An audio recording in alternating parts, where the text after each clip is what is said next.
Bienvenue à tous dans Neutrality Studies. Aujourd'hui, on revient avec un nouvel épisode consacré à l'Arménie. Je suis accompagné de Mikhail Darbinian. Mikhail, bienvenue. Merci de m'avoir invité, Pascal. Merci à toi d'être avec nous en ligne. Et Mikhail, ton parcours est un peu particulier puisque tu as été diplomate américain. Est-ce que tu peux nous en dire un peu plus sur ton parcours?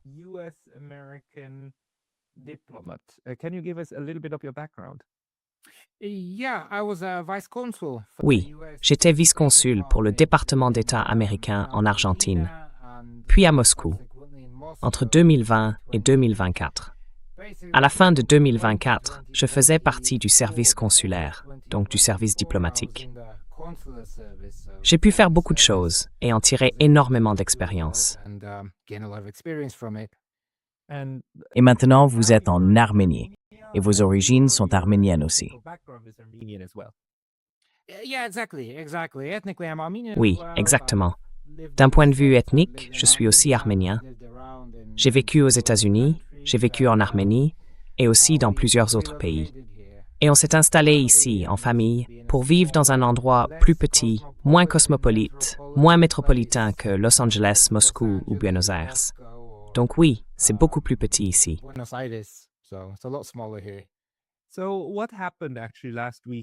Alors, que s'est-il vraiment passé le week-end dernier pendant ces élections? On avait déjà entendu dire qu'il y avait eu de gros problèmes avant le scrutin, avec des arrestations massives de figures de l'opposition, des personnalités importantes. Et puis, pendant les élections elles-mêmes, il y aurait eu aussi des irrégularités. Vous pouvez nous dire ce que vous avez constaté, vous, depuis Erevan?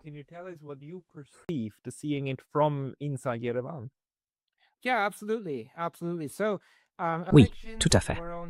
Alors, les élections ont eu lieu le 7 juin. C'était des élections législatives, avec le parti au pouvoir depuis 2018. Ce parti cherchait à prolonger le mandat du Premier ministre, Nikol Pachinian, et donc à étendre ses 8 années de pouvoir. Au fil des ans, à mesure que sa cote de popularité a baissé, ses pratiques autoritaires se sont renforcées, surtout après la perte du Haut-Karabakh et après de nombreuses autres défaites et, disons, différents échecs. Par exemple, le taux de pauvreté en Arménie reste à 20%.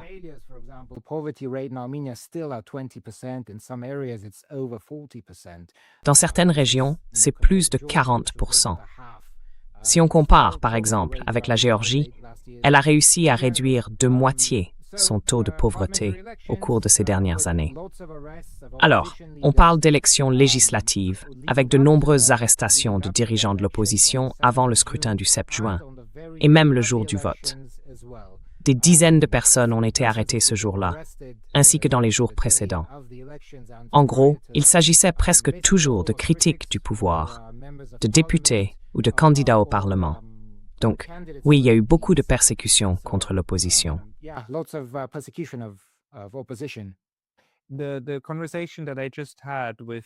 La conversation que je viens d'avoir avec 2 cinéastes et journalistes arméniens, ils m'ont aussi raconté que pendant la nuit des élections, il y avait eu des irrégularités.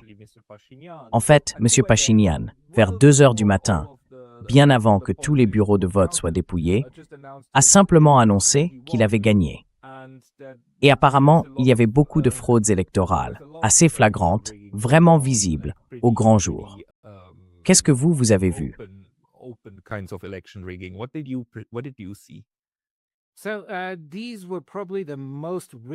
Alors, c'était probablement les élections les plus truquées que j'ai jamais vues, suivies ou couvertes. Et pourtant, j'en ai observé dans plusieurs pays, y compris en Arménie. Mais celles-ci, en Arménie, étaient vraiment les plus truquées jusqu'à présent. Le jour même du vote, en plus des arrestations, des membres du parti au pouvoir accompagnaient les électeurs à l'intérieur des bureaux de vote. Ils attendaient aussi à l'extérieur. Ils allaient littéralement jusqu'aux isoloirs, montraient du doigt aux gens quoi faire pour qui voter. Il y avait beaucoup de personnes qui... Enfin, ici, il y avait 18 partis en lice, avec un bulletin pour chacun. Donc 18 papiers différents, et il fallait en choisir un seul. On devait prendre celui du parti pour lequel on voulait voter, le mettre dans une enveloppe, puis le glisser dans l'urne.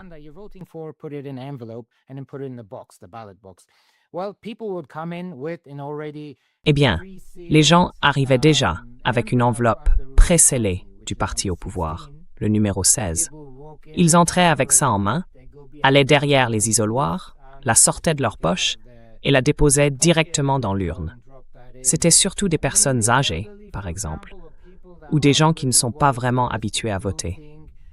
La participation était d'environ 58%, ce qui est correct. Ce n'est ni le plus haut ni le plus bas taux de l'histoire de l'Arménie. Mais il y avait aussi des conscrits, des jeunes recrues, en gros des militaires de 18 ans, qui se trouvaient dans plusieurs bureaux de vote et qu'on a laissé entrer pour voter. Dans un secteur, on les a laissés voter, probablement un groupe d'une quarantaine, peut-être 30, 40, 50 d'entre eux. On les a laissés entrer pour voter 2 minutes avant la fermeture des bureaux.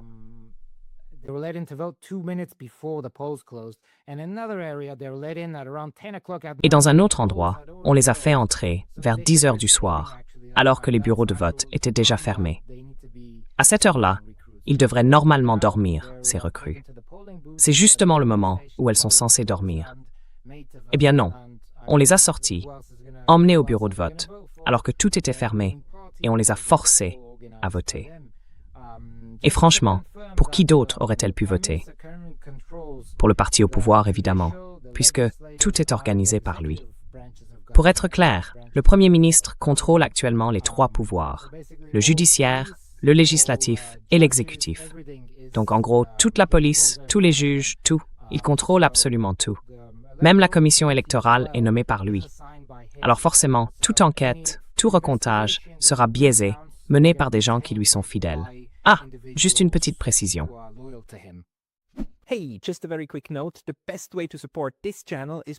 La meilleure façon de soutenir cette chaîne, c'est de vous abonner à ma newsletter gratuite sur Substack. Vous pouvez aussi contribuer avec un abonnement payant ou encore acheter quelques-uns de nos nouveaux produits sur neutralitystudies.com. Les liens sont juste en dessous. On se retrouve là-bas. Et au moment où on parle, le 13 juin, on attend toujours, d'après les informations que j'ai, le résultat qui devrait tomber demain. Ce résultat dira si l'un des petits partis d'opposition parvient à franchir le seuil minimum de 4% ou s'il sera exclu. Et dans ce cas, ces voix seraient redistribuées, ce qui donnerait à M. Pachinian une super majorité au Parlement. C'est bien ça?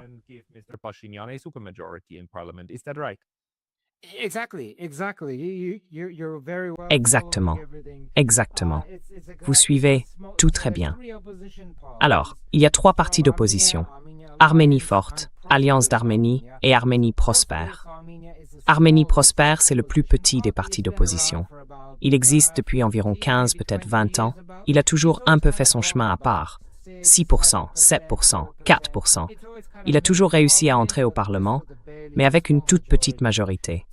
Cette fois, le problème, c'est que, d'après le recomptage, le premier dépouillement du 7 juin, enfin plutôt du 8 juin, pardon, parce que ça s'est prolongé dans la nuit du 8, ce petit parti d'opposition a obtenu 3,994% des voix. Il faut 4% pour entrer au Parlement.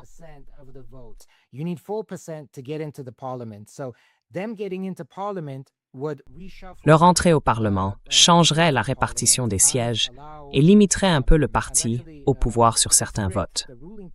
Actuellement, le parti au pouvoir a la majorité, une toute petite majorité, mais une majorité quand même. Ça leur permet de faire passer des lois ordinaires, de former un gouvernement, de déclarer l'état d'urgence. En revanche, ils ne peuvent pas modifier la Constitution, ni nommer la Cour constitutionnelle, ni faire ce genre de choses. Pour ça, il leur faut une majorité constitutionnelle.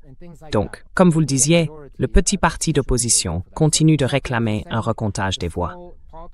Il y a déjà eu un recomptage dans environ 5 à 600 bureaux de vote sur un total de 2005. Donc, ils en ont refait à peu près 600. 500-600 polling stations out of 2005. So they've done around 600 polling stations. It seems like the small opposition. On dirait que le petit parti d'opposition a gagné jusqu'à 4%, mais pour l'instant, rien de concret. Les résultats auraient dû être prêts. Le recomptage aurait dû être terminé hier, à 14 heures heure locale. Mais il n'y a toujours aucun résultat réel de ce recomptage. En plus, la commission électorale a annulé les résultats dans plusieurs bureaux de vote. 3, si je ne me trompe pas. Et ces 3 bureaux contenaient des votes pour ce petit parti d'opposition. Donc, en annulant ces résultats, ça empêche ce parti d'avoir assez de voix pour entrer au Parlement. Et c'est là un des gros problèmes. En gros, le gouvernement contrôle les résultats, le recomptage, et essaie de les limiter pour obtenir une majorité plus large.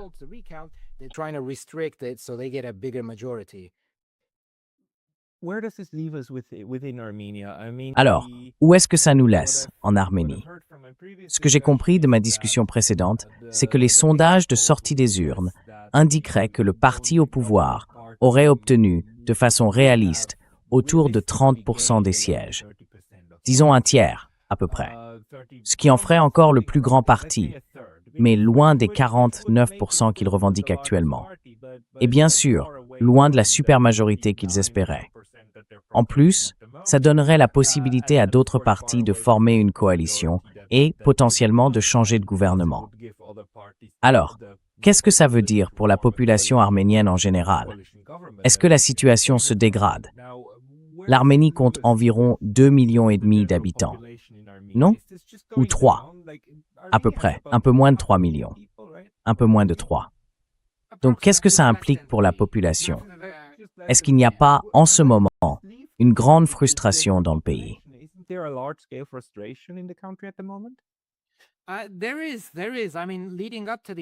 Oui. Je veux dire, avant les élections, si on regarde les différents sondages, il y en a eu beaucoup menés par divers pays, des ONG. La plupart montraient que beaucoup d'électeurs, beaucoup d'Arméniens en général, n'étaient pas vraiment intéressés par le vote. Ils ne voulaient pas participer.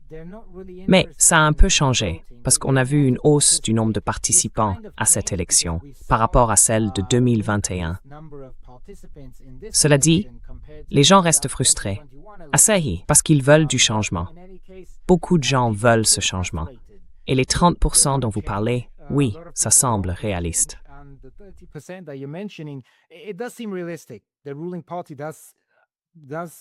Le parti au pouvoir semble pouvoir obtenir environ 30% des voix.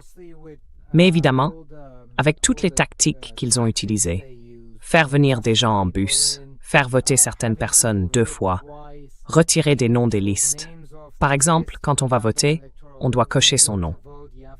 Eh bien, ils enlèvent des noms de ces listes. Ou alors les noms sont déjà signés, comme si la personne avait déjà voté. Certains sont arrivés au bureau de vote et ont vu « Attendez, qui a signé à ma place? Moi, je n'ai rien signé. » Et ce genre de manœuvre vise clairement à réduire les chances de l'opposition de pouvoir voter.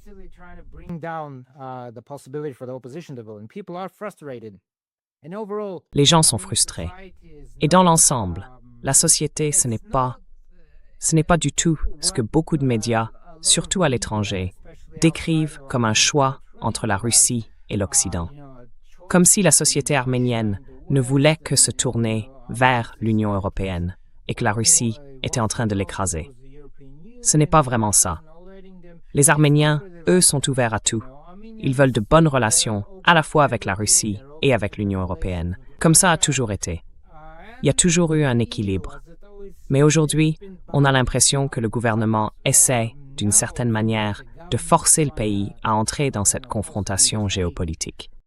Et ça, les gens n'en veulent pas.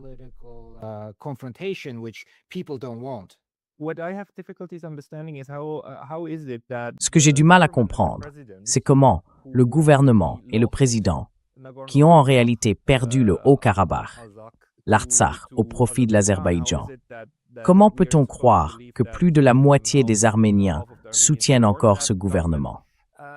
Et même si on dit qu'en réalité c'est plutôt un tiers, comment expliquer qu'ils gardent malgré tout une telle popularité, après ce qui s'est passé au Haut-Karabakh, et les 100 000 réfugiés que cela a provoqués, chassés de chez eux vers l'Arménie continentale? En plus, on a bien vu qu'il a parlé de façon très méprisante de ces gens, qui ont pourtant été expulsés de leur maison, et qui sont des citoyens arméniens, non? Alors, comment expliquer ça? Yeah, you know what? You have a good point here. This actually merits Tu sais quoi? very deep Tu marques un bon point. study because, Franchement, ça if mériterait you une imagine, étude for sociologique example, très approfondie. if Parce the que si UK, on for imagine, example, par exemple, que le lost Royaume-Uni Northern perdait Ireland soudainement or l'Irlande du Nord, what UK, qu'est-ce que les gens diraient? if Japan Ou lost si le Hokkaido, for Japon perdait example, Hokkaido, I don't think je ne Japanese pense pas que les citizens, Japonais original moyens citizens seraient would très be, contents. very happy or Ou encore si les the US États-Unis losing perdaient Porto Rico. Puerto Rico. So it's Donc oui, ça mérite vraiment une étude sociologique sérieuse. Mais une partie de son soutien vient aussi, disons-le, d'une certaine manipulation médiatique, ou du fait d'utiliser les médias à son avantage pour façonner les récits et rejeter la faute sur les autres.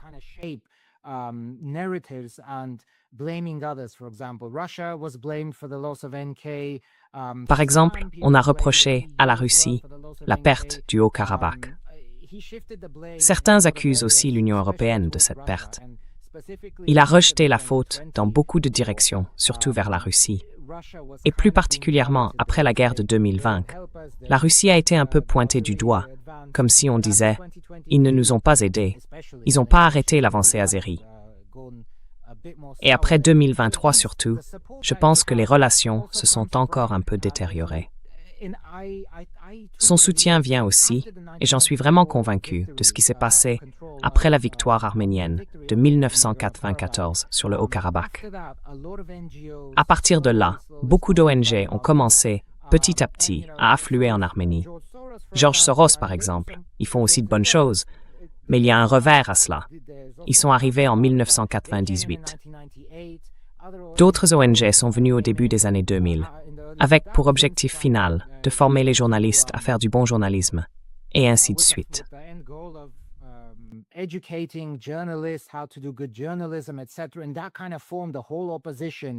Et c'est un peu comme ça que toute l'opposition s'est formée. Ça a pris la forme d'un concept, en quelque sorte. En gros, ça montrait aux gens comment être dans l'opposition au gouvernement. Et beaucoup de ces ONG se sont ensuite engagées dans d'autres discours, un discours de paix avec les voisins, alors qu'en Azerbaïdjan, c'était un discours de guerre totale. Là-bas, il y a un discours anti-arménien, de haut en bas, institutionnalisé.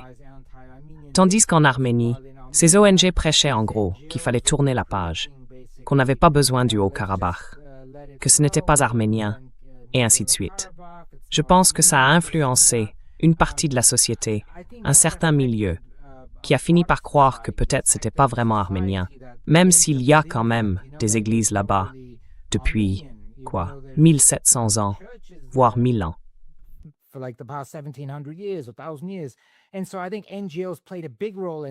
Je pense donc que les ONG ont joué un rôle important dans tout ça et qu'elles continuent d'en jouer un, notamment dans le soutien qu'ils reçoivent et dans sa manière de rejeter la faute sur d'autres, comme les généraux, par exemple. Il a accusé la Russie de la perte du Haut-Karabakh. Il a accusé les généraux arméniens de cette perte.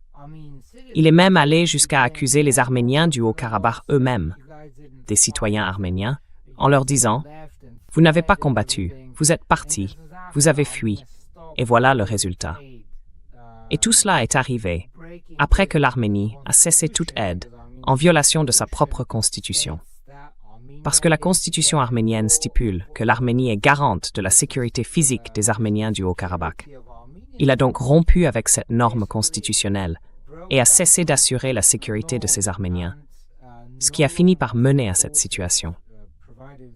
Il y a donc plusieurs éléments, plusieurs facteurs à prendre en compte.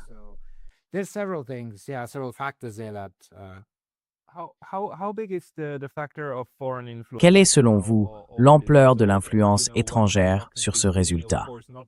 Et l'une des choses qui m'a vraiment frappé, pas seulement depuis cette élection, mais déjà avant, c'est ce soutien totalement hypocrite à M. Pachinian, de la part de l'Union européenne, mais aussi des États-Unis, surtout de l'Union européenne d'ailleurs.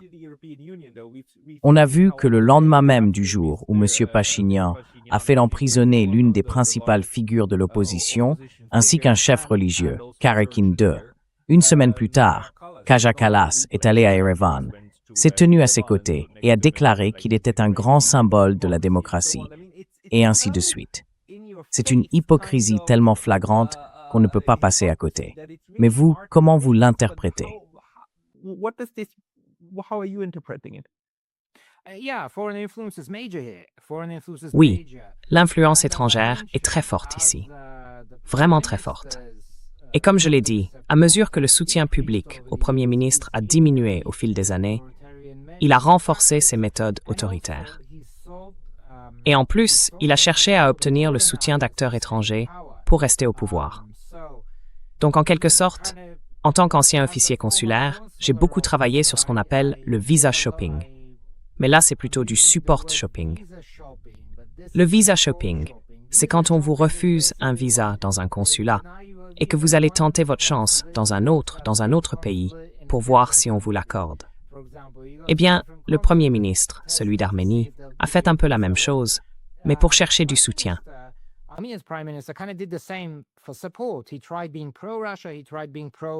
Il a essayé d'être pro-russe, puis pro-iranien, en donnant à l'Iran un consulat général dans le sud de l'Arménie pour créer une sorte de zone d'influence. À un moment, il a aussi tenté d'être pro-chinois. Et finalement, il a fini par devenir pro-turc, en réorientant complètement sa politique vers la Turquie, l'Azerbaïdjan et l'Union européenne. L'Union européenne, d'ailleurs, correspond à ses objectifs de se maintenir au pouvoir. Et de son côté, l'Union européenne voit en lui quelqu'un qu'elle peut utiliser comme levier contre la Russie. Donc, l'influence étrangère est ici un facteur majeur. Vous avez l'Azerbaïdjan qui pousse pour obtenir des concessions. L'Azerbaïdjan a déjà obtenu des concessions territoriales au détriment de l'Arménie, que le Premier ministre arménien a accordées sans hésiter.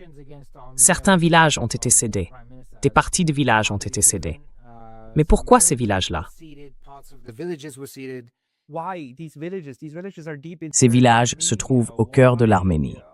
Pourquoi les Azerbaïdjanais insistent-ils pour obtenir ces concessions? Et pourquoi lui, il les céderait?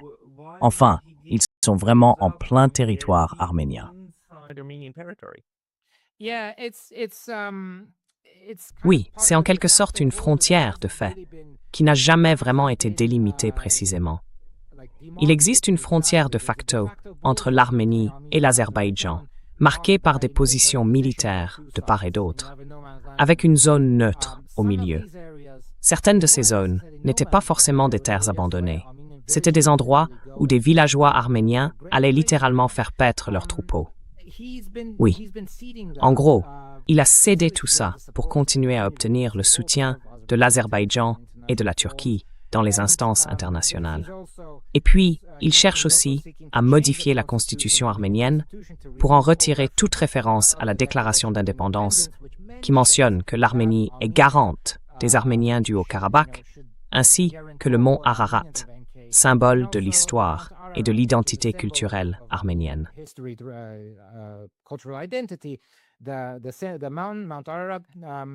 Le mont Ararat, il l'a fait retirer des tampons de passeport, par exemple. Jusqu'à présent, il y figurait toujours. On le voyait partout. C'est un peu comme la Tour Eiffel pour la France, ou Big Ben pour le Royaume-Uni. C'est un symbole du pays. Tout ça a été supprimé.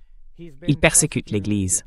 Il a lancé sa campagne contre elle, juste après que les autorités azéries ont déclaré que l'Église arménienne représentait un grand danger pour le Caucase, une menace majeure. Selon eux, la plus grande menace pour le Caucase du Sud, c'est une Église de type revanchiste. Une semaine plus tard, l'an dernier, il a commencé sa persécution de l'Église, en essayant essentiellement de faire arrêter le chef de l'Église arménienne. Donc tout ça coïncide.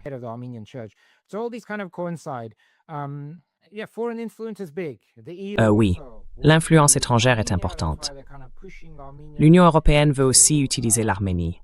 C'est pour ça, elle pousse un peu l'Arménie vers une confrontation avec la Russie. Moi, je pense, même si je n'ai pas de preuves concrètes, qu'ils essayent de pousser l'Arménie à se confronter à la Russie pour que la Russie réagisse, prenne une mesure, et qu'ensuite l'Union européenne dise « Regardez, la Russie ne vous soutient pas, venez avec nous ». Vous voyez un peu l'idée. Par exemple, l'Union eurasiatique, la Communauté des États indépendants, ou encore l'Organisation du traité de sécurité collective. L'Arménie a en quelque sorte cessé de participer activement à beaucoup de ces structures au plus haut niveau. Elle réduit un peu sa participation. À mon avis, c'est un peu à la demande de l'Union européenne. pour qu'elle change sa politique et obtienne son soutien. And how about the factor of Iran? Et qu'en est-il du facteur iranien? Franchement, l'un des projets les plus insensés, à mes yeux, des États-Unis, c'est cette idée de créer un corridor de 50 km de long, le fameux corridor de Zangezur, pour relier l'Azerbaïdjan à son enclave en Arménie, puis plus loin à la Turquie. Mais ce corridor serait juste à la frontière avec l'Iran, et selon les plans actuels, il serait exploité pendant 99 ans, un peu comme un bail colonial, en gros par l'armée américaine. Franchement, ça me paraît d'une stupidité incroyable, surtout pour un petit pays coincé entre de grandes puissances, qui doit absolument veiller à ne pas trop en fâcher aucune. Est-ce que vous pouvez réagir à ça et peut-être dire aussi à quel point vous pensez que ce projet est réaliste aujourd'hui, après le résultat de cette élection?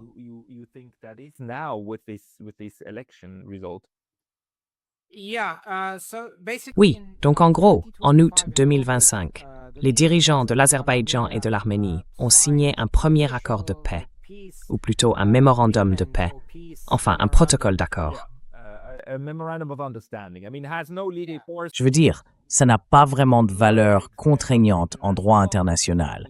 Il faudrait encore que ce soit voté par leur Parlement. Donc, ce n'est pas du tout réglé, loin de là. Mais bon, c'est là maintenant, oui.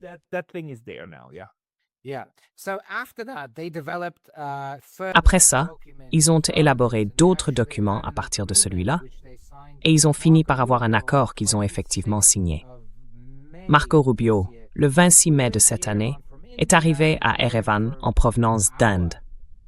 Il est venu pour 1 heure, peut-être 2 au maximum, à signer ce document, l'accord qu'on appelle l'accord TRIP ou l'accord du corridor. Puis il est reparti d'Arménie. Je pense qu'il craignait que le parti au pouvoir perde sa majorité et qu'il voulait donc faire signer cet accord avant les élections. C'était environ 2 semaines avant le scrutin. Et donc cet accord officiellement s'appelle TRIP, pour Trump Route for International Peace and Prosperity, ou quelque chose comme ça. Oui, voilà, c'est ça. International peace and prosperity or something. C'est un corridor qui relie l'Azerbaïdjan, la partie principale du pays, à son exclave située de l'autre côté de l'Arménie, l'exclave du Nakhichevan, qui a été séparée à l'époque soviétique. Et ça fait partie de ce qu'on appelle le corridor du milieu. À travers le Caucase, on trouve donc tout un ensemble d'infrastructures construites après la chute de l'Union soviétique qui relie la mer Caspienne à la mer Noire. On appelle ça le corridor du milieu. Il y a différents oléoducs et gazoducs. Par exemple, le Baku-Tbilisi-Ceyhan, un oléoduc. C'est tout un réseau de routes, de voies ferrées, de gazoducs et d'oléoducs qui vont de la Caspienne jusqu'à la mer Noire. Et ce que propose l'Arménie, c'est une 3e voie à travers cette région. Parce qu'aujourd'hui, sur la façade de la mer Noire, le corridor du milieu passe par 2 ports en Géorgie. Le pays dispose de Batumi et de Poti.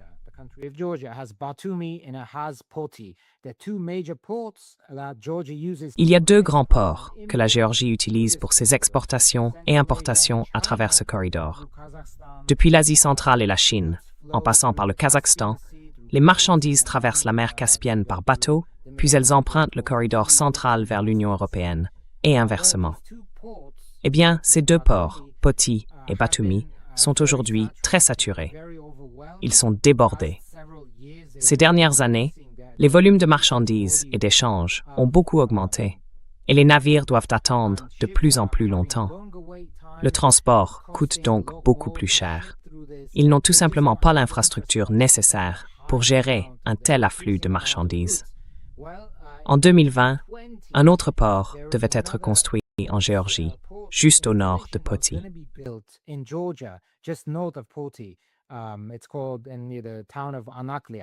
Ça s'appelle la ville d'Anaklia.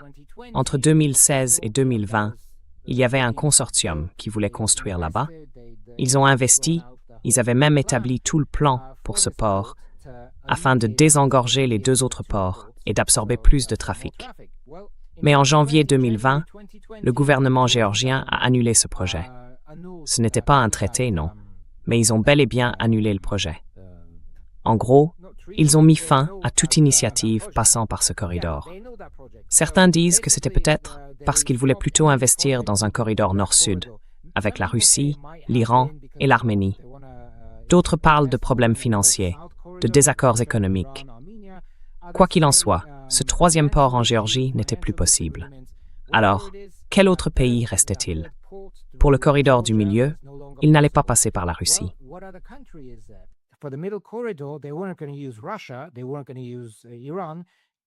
Il n'allait pas passer par l'Iran. L'Arménie était le seul pays disponible à ce moment-là.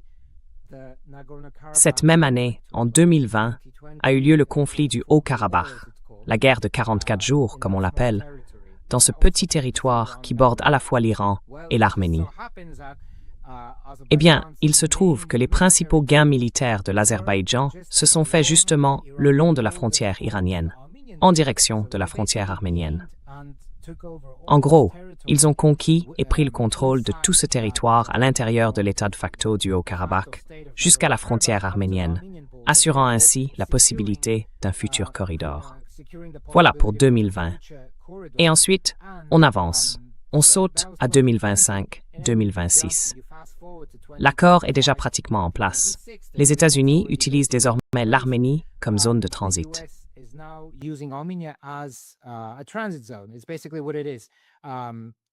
En gros, c'est ça pour la chaîne d'approvisionnement.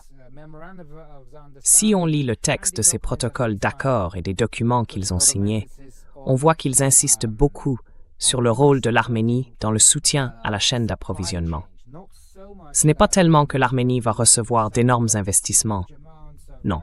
Ce qu'il faut surtout, c'est ce corridor d'environ 40 km, déjà existant, qui relie l'Azerbaïdjan au corridor du milieu. L'infrastructure est déjà là.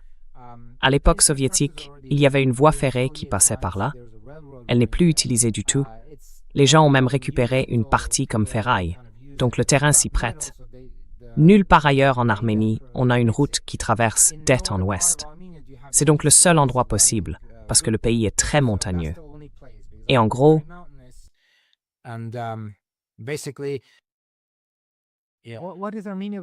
qu'est-ce que l'Arménie va vraiment en tirer, surtout si c'est pour un bail de 99 ans avec les États-Unis? Je veux dire, ça veut dire que vous allez avoir tout le trafic, mais sans le commerce. En gros, tout va simplement traverser l'Arménie.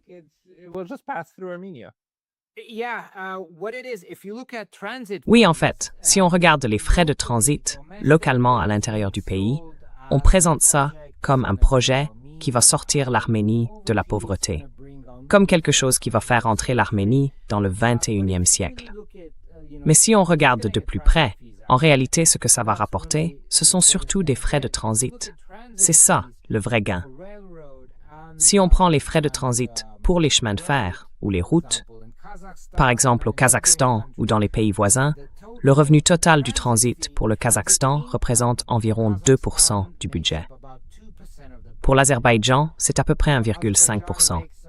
Ce sont des chiffres approximatifs pour 2024-2025 sur le budget de l'État. Enfin, on ne parle pas du revenu total, pardon.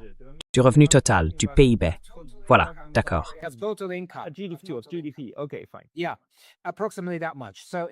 Oui, à peu près ça. En Géorgie, ça représente un peu moins d'1% de frais de transit. En Turquie, c'est beaucoup moins, autour de 0,6, même un peu en dessous. En Serbie, qui est l'un des taux les plus élevés que j'ai trouvé, ça monte presque à 3%. Donc, les frais de transit en eux-mêmes, ce n'est pas forcément une source de revenus énorme. Surtout si vous avez, disons, une route droite de 40 km qu'on traverse en 15 minutes. Ça ne rapporte pas grand-chose. Ce n'est pas comme en Géorgie, où la route est plus longue, jusqu'aux villes portuaires, et où le trajet peut prendre une journée entière, 6 ou 7 heures. Donc, pas vraiment beaucoup. L'enjeu, c'est plutôt d'ancrer l'Arménie dans tout ce cadre qui relie la Turquie, l'Azerbaïdjan et l'Arménie aujourd'hui, et de la sécuriser aussi comme partie d'un projet américain pour l'Asie centrale. C'est une façon de maintenir l'Arménie à l'intérieur de cette route. On ne peut pas du jour au lendemain dire « bon, je veux sortir de ce tracé », et ainsi de suite.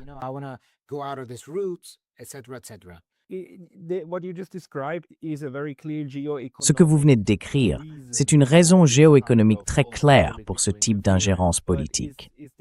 Mais est-ce qu'il y a aussi une raison géopolitique, ou même géostratégique, derrière cette idée d'utiliser l'Arménie contre la Russie, de façon aussi évidente? On voit bien en ce moment comment l'Ukraine est utilisée pour affaiblir la Russie. On a vu des tentatives similaires avec la Géorgie. La région du Caucase en elle-même est extrêmement importante. Selon vous, quelles sont peut-être pas les stratégies, mais au moins certaines des tentatives des gouvernements occidentaux à propos de l'Arménie?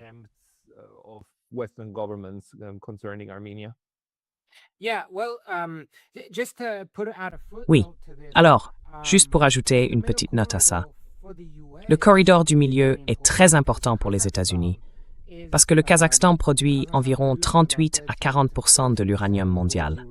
Les États-Unis ont arrêté d'importer de l'uranium de Russie, ou presque. C'est quasiment à zéro. Je crois qu'ils ont interdit l'uranium russe en 2024. Donc, les États-Unis ont besoin d'uranium. Depuis une trentaine d'années, ils en importent environ 80 à 90%. Avant, une grande partie venait de Russie. Mais avec la confrontation qui dure depuis des années, ces importations ont peu à peu diminué. À partir de 2010, le Kazakhstan a augmenté sa production d'uranium. Et aujourd'hui, le Kazakhstan représente, je dirais, entre 15 et 20% des importations américaines d'uranium.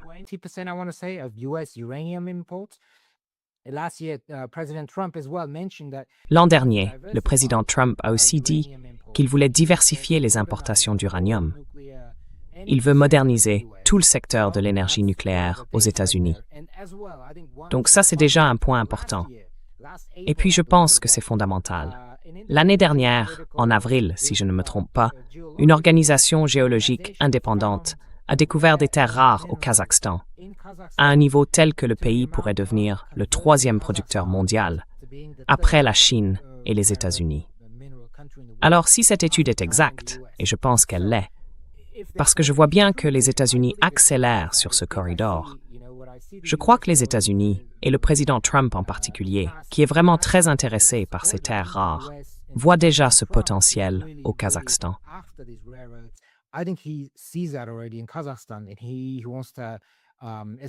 Et lui, l'un de ses objectifs, c'est d'obtenir un approvisionnement sûr en terres rares depuis le Kazakhstan.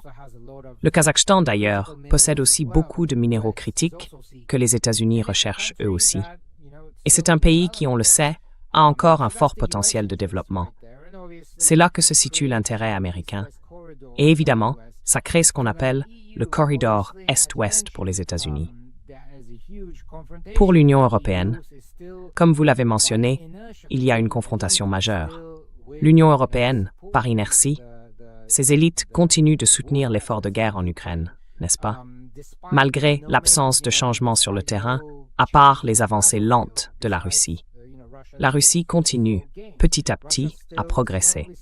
Et pour ajouter à cela, je pense que si c'est aussi lent, c'est parce que la Russie veut rendre cette opération militaire durable.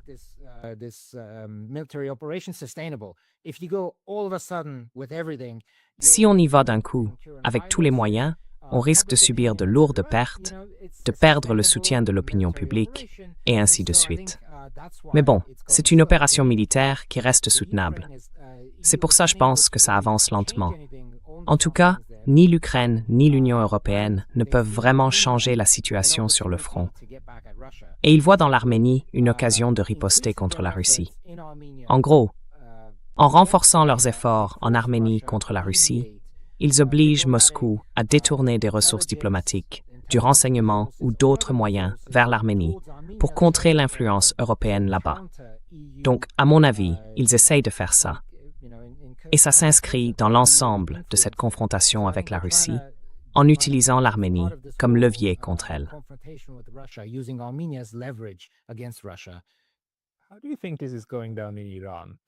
À ton avis, comment tout ça est perçu en Iran? Parce que c'est quand même le grand sujet dont personne ne parle. En ce moment, les États-Unis sont en train de perdre une guerre énorme contre l'Iran. On attend encore de voir s'ils vont ou non signer ce week-end un plan en 14 points qui, s'il se confirme, serait en réalité une capitulation américaine. Et l'Iran est bien là. L'Iran est présent dans le Golfe. La région du Golfe a d'ailleurs pris beaucoup plus de poids ces derniers temps. Et j'ai du mal à imaginer que la région du Caucase ne les préoccupe pas aussi. Toute la zone au nord, autour de Tbilissi, c'est un territoire à majorité azérie, avec aussi des minorités arméniennes. Donc forcément, l'Arménie doit aussi être dans les esprits des Iraniens. Qu'est-ce que tu sais, toi, sur ce fameux éléphant dans la pièce?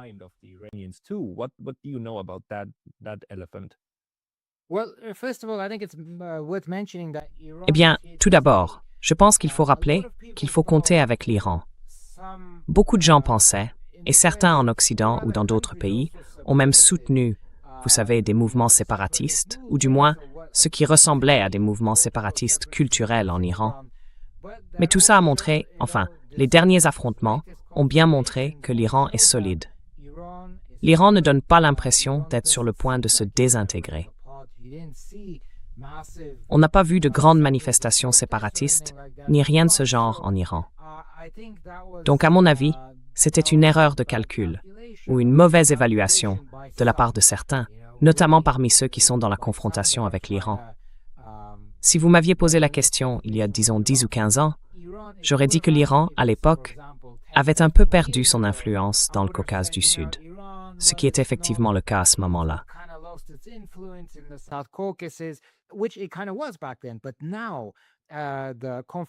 Mais aujourd'hui, après la confrontation qui a suivi les attaques israélo-américaines contre l'Iran, entre février et le 8 avril, je pense que l'Iran sort de ce conflit dans une position plus forte qu'avant. Ça ne veut pas dire qu'il n'a pas beaucoup perdu. Les dégâts matériels ont été énormes. Il y a eu des morts et il a perdu des dirigeants politiques importants. Mais à mon avis, il est plus fort aujourd'hui, justement parce qu'il est capable de dissuader les attaques américaines et israéliennes. Il y a 15 ans, c'était impensable. Et puis avec la possibilité d'une présence américaine dans ce corridor dont on a parlé, au sud de l'Arménie, une partie du corridor central, le corridor commercial, en réalité, 74% de ce corridor vont appartenir aux États-Unis. Les États-Unis vont en détenir 74%, ils vont l'exploiter avec des droits spécifiques, des droits exclusifs d'exploitation. Et tout cela, c'est juste à la frontière de l'Iran.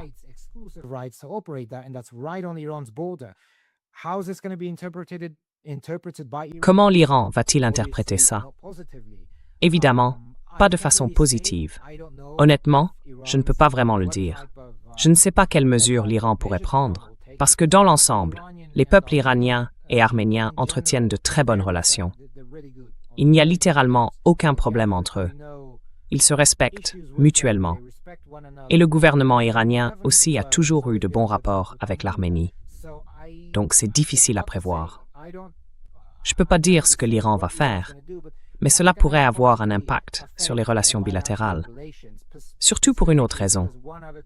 En 2024, les médias ont rapporté que l'Arménie avait acheté environ 500 millions d'armes à l'Iran.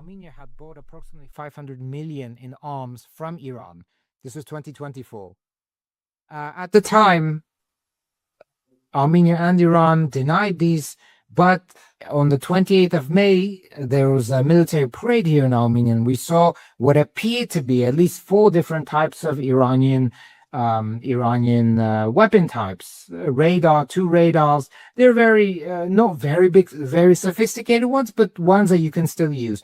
Anti-air missiles on a pickup, for example, radars. Now, let's say if in 2024, Armenia did buy weapons from Iran, 2025, Armenia signed basically the corridor agreement, bringing the US on the border with Iran.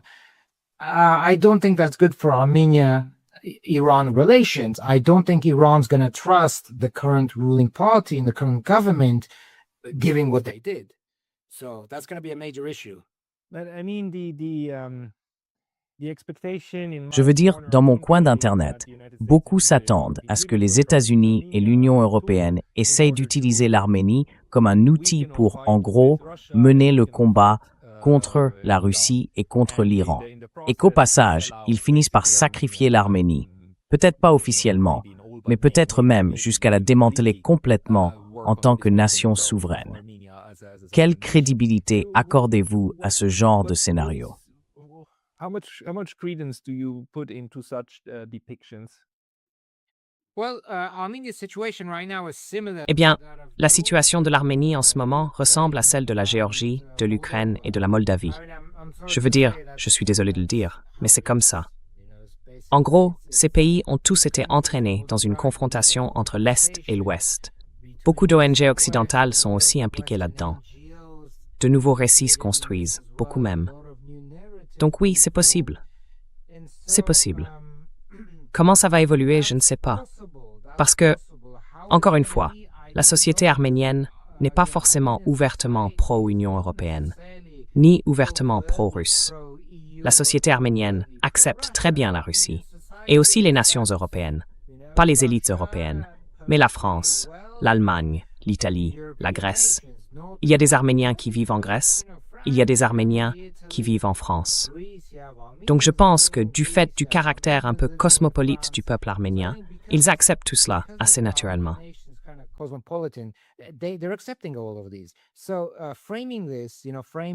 Alors, si on présente les choses comme ça, en disant que ce qui se passe en Arménie, c'est la volonté du peuple face à la Russie, etc., eh bien non, ce n'est pas vrai. Ce n'est tout simplement pas vrai. En réalité, c'est de l'influence étrangère dans le Caucase. Et ça dure depuis des siècles. Depuis des siècles, différents acteurs étrangers sont venus dans le Caucase. Il y a eu l'Empire ottoman, l'Empire russe, l'Empire iranien, chacun utilisant différents groupes ethniques de la région pour mener ses propres campagnes. Et puis, pendant la période soviétique, ça n'existait plus, parce que tout le Caucase du Sud faisait partie d'un même cadre politique, d'une même institution. Donc à ce moment-là, il n'y avait pas d'ingérence extérieure. Pendant les 70 ans de domination soviétique, il n'y avait pas de véritable conflit. Je veux dire, il y avait bien quelques tensions ethniques entre les Arméniens et les Azéris, mais il n'y avait pas de grands conflits, parce qu'il n'y avait pas d'influence extérieure. Après la chute de l'Union soviétique, on a vu ces influences revenir dans le Caucase. Et c'est simplement la continuité de ce qui s'est toujours passé. Donc oui, c'est tout à fait possible que l'Union européenne se serve de l'Arménie. En ce moment, par exemple, je vais juste dire ça, l'Union économique eurasiatique, c'est-à-dire, elle regroupe aussi la Russie, le Kazakhstan, la Biélorussie, le Kirghizistan et plusieurs autres pays. C'est une union douanière où, en gros, ces pays commercent entre eux sans avoir à payer de droits de douane.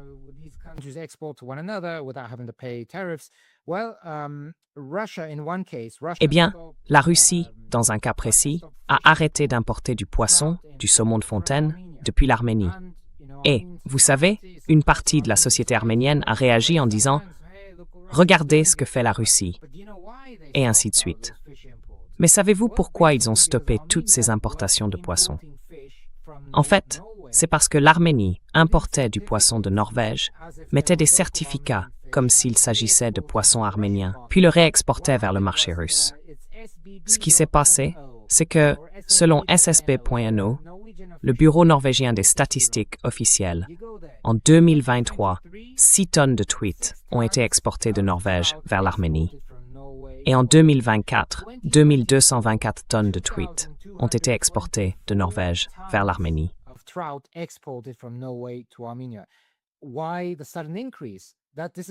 Pourquoi cette hausse soudaine?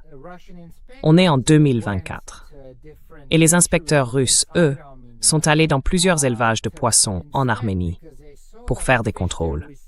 Ils avaient remarqué que les poissons qu'ils recevaient d'Arménie, avec ces faux certificats, étaient plus gros que la truite arménienne moyenne. La couleur était un peu différente, et même la forme, physiquement, n'était pas tout à fait la même. Alors ils sont allés sur place, dans ces élevages, et la moitié d'entre eux ont refusé de les laisser entrer, de les laisser examiner les poissons pour vérifier s'il y avait une différence. Donc voilà, c'est juste un exemple. Je ne sais pas si c'est le même genre de situation pour d'autres fruits ou d'autres produits agricoles.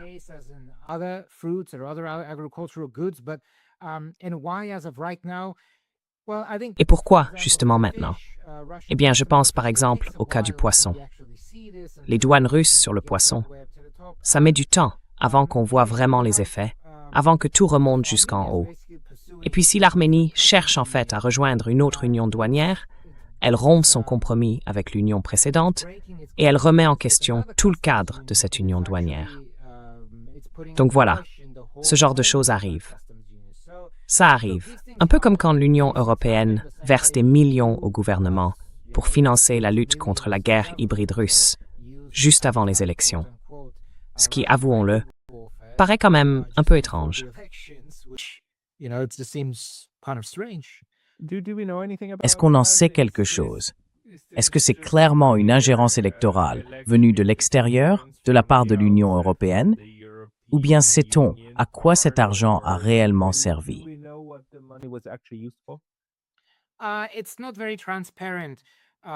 Ce n'est pas très transparent. Écoutez, je vais être honnête avec vous. Je n'ai pas vu de grandes ONG russes, ni d'ingérence russe. Je n'ai rien vu de tout ça. Il y a bien une ONG russe ici, une organisation humanitaire, mais ce n'est pas grand-chose. Beaucoup de gens ne savent même pas qu'elle existe.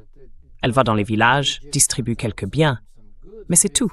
Et peut-être qu'il y a aussi 2 ou 3 petites ONG pour les anciens combattants de la Seconde Guerre mondiale ou les vétérans soviétiques. Donc, franchement, je pense que l'influence ou la présence russe en Arménie, dans ce sens-là, c'est nul. C'est presque rien. Moi, j'en ai pas vu. Et pourtant, je suis les médias, tous les types de réseaux sociaux. Je suis aussi sur le terrain avec les gens.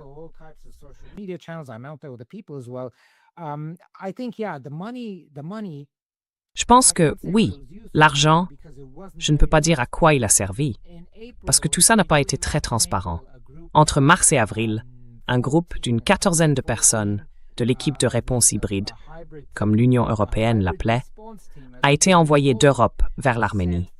Et ça a coûté, je dirais, quelques millions aux contribuables européens pour les faire venir ici. Ce qu'ils ont fait, à mon avis, c'était des experts en marketing, des gens qui faisaient des sondages et d'autres capables de fournir au gouvernement des conseils et des analyses indépendantes. C'est ce que je pense, mais je ne sais pas vraiment, parce que ce n'est pas très transparent.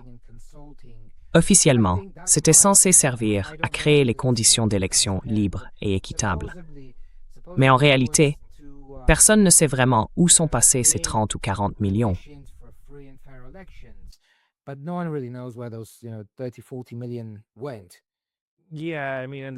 Oui, enfin, quand on regarde à quel point ces élections étaient vraiment libres et équitables, on peut se demander s'il n'y aurait pas eu une meilleure façon d'allouer les ressources, ou même si tout cela n'a pas été, au fond, contre-productif. Mais selon vous, qu'est-ce que ça nous laisse maintenant, à court terme? Dans une autre discussion que j'ai eue après l'entretien, l'un des 2 invités m'a dit « Écoutez, on assiste peut-être au début d'une sorte de palestinisation de l'Arménie, un morcellement du territoire, avec l'Azerbaïdjan qui prend les hauteurs et la Turquie qui commence à grignoter le pays de l'intérieur. Autrement dit, il y a cette crainte qu'on soit en train d'assister au début de la fin du projet d'État-nation arménien. D'après vous, c'est exagéré, alarmiste, ou c'est aussi quelque chose qui vous inquiète?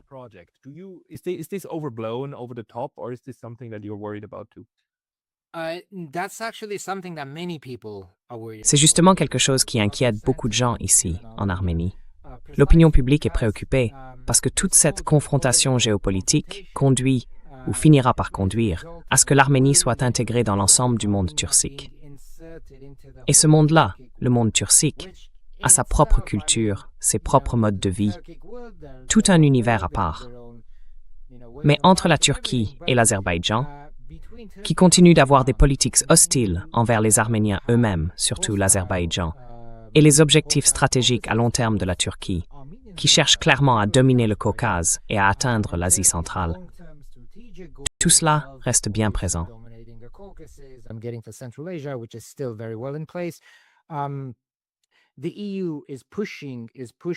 L'Union européenne pousse à une normalisation entre l'Arménie et ces 2 pays, à l'ouverture des frontières entre eux. Et bien sûr, ouvrir les frontières, c'est toujours positif. Ça favorise les échanges, le commerce. Mais cette ouverture va aussi signifier l'arrivée massive de capitaux et d'entreprises turques sur le marché arménien. Elles vont racheter des biens immobiliers et beaucoup de petits commerces ou de petites entreprises arméniennes risquent de ne pas pouvoir rivaliser avec des acteurs turcs plus grands et plus expérimentés. Les Azéris aussi seront présents, même s'ils ne sont pas aussi développés que la Turquie. Mais au fond, tout cela revient à intégrer l'Arménie dans la sphère d'influence turque. Et je pense aussi qu'une fois les frontières ouvertes, les 2 bases militaires russes présentes depuis 2 siècles, la 102e base d'infanterie motorisée et la base aérienne d'Erebuni en Arménie, devront partir. Parce que le gouvernement actuel dira en quelque sorte, la Russie, nous avons fait la paix avec la Turquie.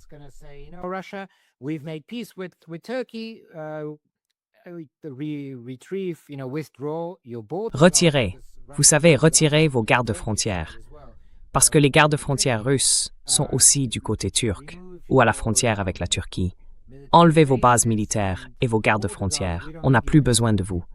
Et après ça, ce sera la domination totale d'Ankara là-bas.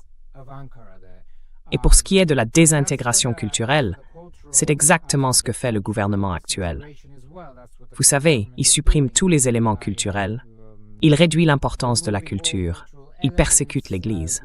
Donc oui, je veux dire, ça va devenir, et beaucoup de gens le pensent, ça va devenir une sorte de Palestine ou d'Ukraine.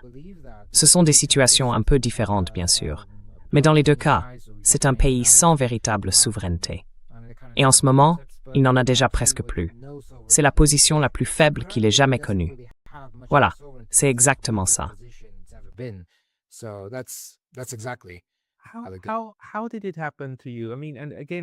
Comment ça a pu arriver, selon vous? Je veux dire, encore une fois, l'Arménie a connu plusieurs cycles d'élections. Et tout ça, mais il me semble que M. Pachinian a vraiment réussi à pousser le pays dans une direction qui n'a plus grand-chose à voir avec la souveraineté nationale. Je veux dire, signer l'abandon d'une partie du territoire de l'État, revendiqué depuis si longtemps, c'est énorme. Regardez le Japon ou la Chine. Ils se disputent de minuscules îles, mais jamais ils ne renonceraient à leurs revendications. C'est ça, le point essentiel. On ne renonce jamais à une revendication, parce que pour l'avenir, c'est évidemment un atout dans toute stratégie de négociation. Et là, on a un gouvernement arménien qui le fait, qui cède encore et encore à des revendications extérieures, à des prises de territoire de plus en plus nombreuses. Et au fond, ce qu'on appelle un accord dans ce contexte, c'est aussi une forme d'annexion par des puissances étrangères. Comment est-ce possible que ça passe dans le processus politique arménien?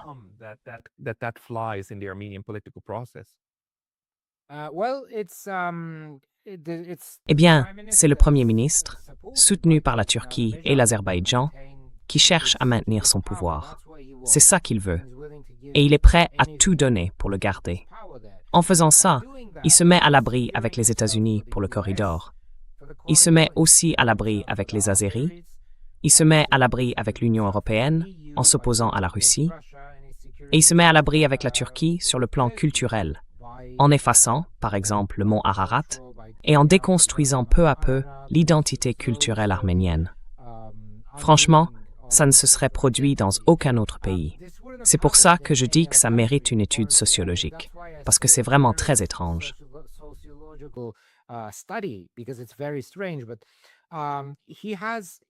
Mais lui, déjà en 2008, il y avait des troubles civils partout, en partie à cause du Premier ministre et des manifestations de cette année-là. Et c'est à ce moment-là qu'il s'est vraiment montré. Il criait à la foule, il hurlait « Il faut nettoyer la capitale, Erevan, de cette racaille arménienne du Karabakh ». Donc déjà à l'époque, il était anti-arménien, anti-Artsakh. Je veux dire, au Haut-Karabakh, il y a des Arméniens qui y vivent. Ils ont leur propre dialecte. Mais comme dans toutes les régions d'Arménie, chacun a son dialecte. Et pour une raison ou une autre, cet homme-là était très opposé à ces gens-là. Et il est arrivé au pouvoir, en réalité, grâce aux ONG. That's what it was because it was 2018. C'est bien ce que c'était, parce qu'on parle de 2018. Une série d'ONG soutenues par l'Occident, ce sont elles qui ont mobilisé beaucoup de gens. Et pour en donner une sorte de preuve, les États post-soviétiques ne se mobilisent pas vraiment, surtout les plus petits, comme l'Arménie, la Géorgie ou le Kirghizstan. Ils ne bougent pas tant qu'il n'y a pas un acteur extérieur qui les pousse ou qui organise les choses depuis l'extérieur. Sinon, ces sociétés sont encore, en général, elles sont encore en train de développer leur culture politique. C'est pareil pour l'Arménie. Ils ne se mobilisent pas vraiment tant qu'il n'y a pas ce genre de pression extérieure. Et donc, cet homme est arrivé au pouvoir en 2018 pour y rester. Et il est prêt à céder n'importe quoi pour obtenir ce qu'il veut.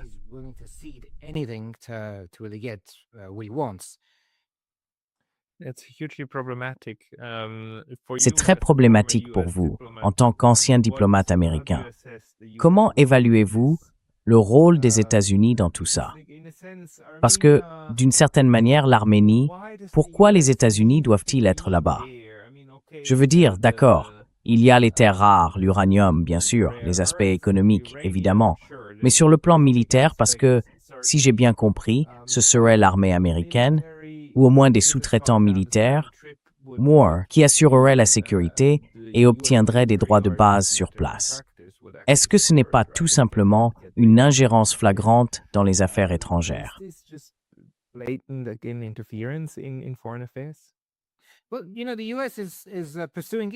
bien, vous savez, les États-Unis poursuivent leurs propres intérêts géostratégiques. Je pense que chaque pays doit faire la même chose. Les États-Unis le font, mais vous savez, l'Arménie n'a pas forcément à tout accepter. Elle peut dire, écoutez, au lieu que les États-Unis prennent 74%, donnez-moi 100%, mais on fera des échanges, on restera en bons termes. Mais vous savez, je pense que les États-Unis font simplement ce qu'ils ont décidé de faire, comme beaucoup d'autres pays le feraient. Chaque pays doit suivre ses propres intérêts nationaux. Ils ne peuvent pas vraiment se soucier des autres. L'Arménie, elle, ne le fait pas. Le gouvernement actuel, le parti au pouvoir et le Premier ministre ne le font pas parce qu'il fait ce qu'il faut pour se maintenir au pouvoir. C'est tout. Voilà le vrai problème. Quant à l'armée américaine, je ne pense pas, du moins pour l'instant, que l'armée américaine serait présente là-bas.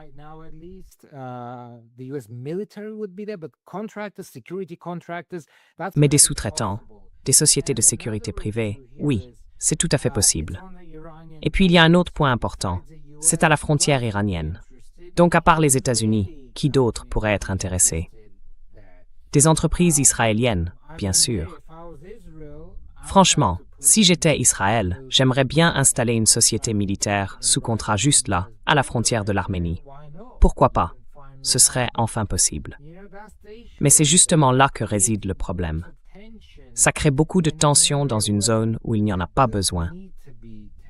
Chaque pays doit suivre ou défendre ses propres intérêts nationaux. Les États-Unis le font, et ils le font depuis longtemps. Les pays plus faibles, malheureusement, n'ont pas grand-chose à dire. Mais ils peuvent quand même exercer une forme de dissuasion, simplement en ne rompant pas leurs relations avec d'autres pays. L'Arménie, par exemple, si elle ne cherche pas à rompre ses liens avec la Russie, avec l'Iran, avec la Chine, elle peut renforcer ses efforts diplomatiques dans ce sens et d'une certaine manière servir de contrepoids.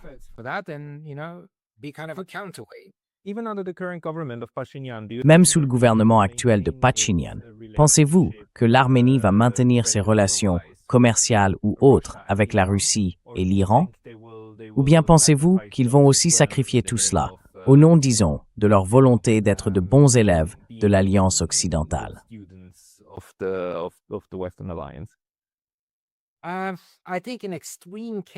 Je pense qu'un cas extrême, c'est l'Ukraine, où ils ont tout sacrifié. Oui. Et sans vraiment récompenser leurs enfants. Oui, c'est un exemple très très triste. Mais voilà, c'est un exemple extrême. Un autre, ce serait peut-être la Géorgie. Mais la Géorgie, elle a changé de cap.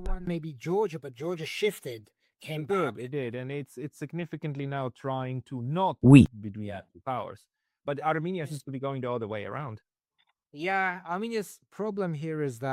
Oui, le problème de l'Arménie, c'est que contrairement à la Géorgie et à l'Ukraine, avant l'escalade de 2022, ou à la Moldavie, le Premier ministre arménien contrôle littéralement tout dans le pays. Je veux dire, on n'est pas loin d'une dictature, dans ce sens-là. Il reste bien des médias qui peuvent le critiquer, mais les gens se font arrêter pour ça. Un blogueur a été arrêté hier, d'ailleurs. Oui, hier. Mais le fait est que, en Ukraine, en Géorgie et en Moldavie, je ne suis pas convaincu que les dirigeants de ces pays, enfin Zelensky maintenant, oui, évidemment, il contrôle tout. Mais Pachinian, lui, contrôle vraiment tout. Absolument tout. Les tribunaux, la Cour constitutionnelle, tout.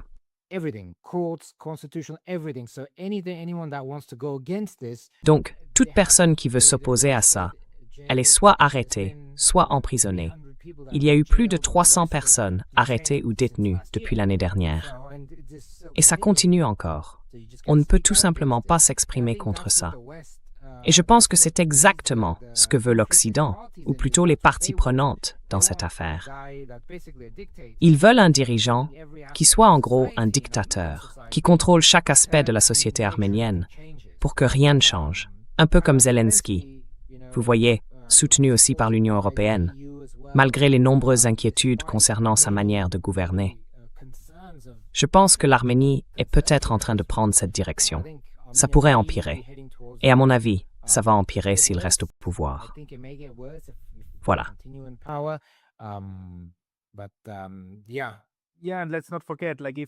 Oui, et n'oublions pas que si on fait ça, si on est un dictateur du bon côté de l'histoire pour l'Occident, eh bien, on est invité à Washington, même si on a déjà figuré sur une liste de terroristes en Syrie, non? Donc je pense que les signaux envoyés, les exemples donnés, sont vraiment très forts pour le Premier ministre arménien, pour M. Pachinian, pour qu'il continue sur sa lancée.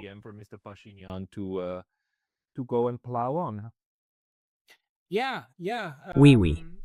Je pense que Trump, honnêtement, il ne se soucie pas vraiment de l'Arménie en tant que telle. Ce qu'il veut, c'est le corridor, pour ses propres objectifs géopolitiques, tu vois. L'Arménie, c'est où, déjà? Qui est le dirigeant? Il ne se souvenait même plus du nom du Premier ministre, plus tôt cette année, ou peut-être que c'était l'année dernière. Donc voilà, ça montre bien à quel point c'est insignifiant pour lui. L'Arménie en elle-même n'a pas d'importance. C'est juste le territoire qui compte. Et des hommes forts sur place pour le contrôler, c'est tout. Mais oui, en gros, c'est comme ça que ça se passe. Et si, pour une raison ou une autre, l'opposition est arrêtée, ce qui est possible, eh bien, elle pourrait tout simplement rester détenue de façon permanente après les élections.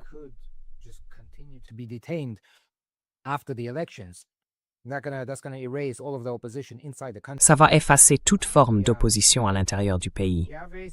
En gros, l'opposition est arrêtée. Et si les autorités ne peuvent pas attraper quelqu'un, elles s'en prennent à la famille. Elles les mettent sous pression. Elles licencient les proches, par exemple.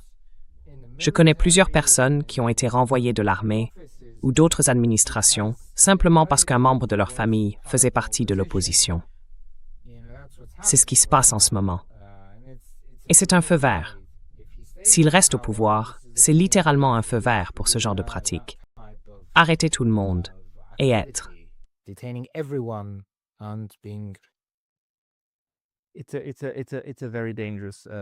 C'est une situation très dangereuse pour le pays, mais on ne peut pas la changer. Donc on va simplement continuer à l'analyser. Et c'était un exposé vraiment très bon et très utile, surtout en regardant aussi du côté de l'Iran et du Kazakhstan, avec les informations qu'on en tire. Mikhail, merci beaucoup pour ça. Pour les personnes qui veulent te suivre ou lire davantage de tes analyses, où est-ce qu'elles peuvent aller?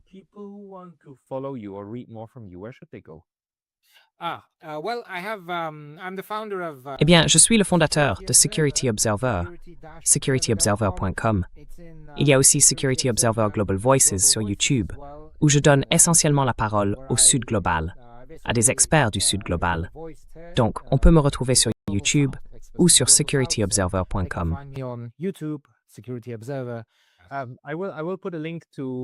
Je mettrai un lien vers ton travail et vers ta chaîne YouTube dans la description juste en dessous pour que les gens puissent te retrouver facilement et on te reverra très bientôt, c'est sûr. Tiens-nous au courant s'il y a du nouveau. Mikhail Darbinian, un grand merci pour ton temps aujourd'hui. Vraiment, merci beaucoup. Absolutely. Thank you.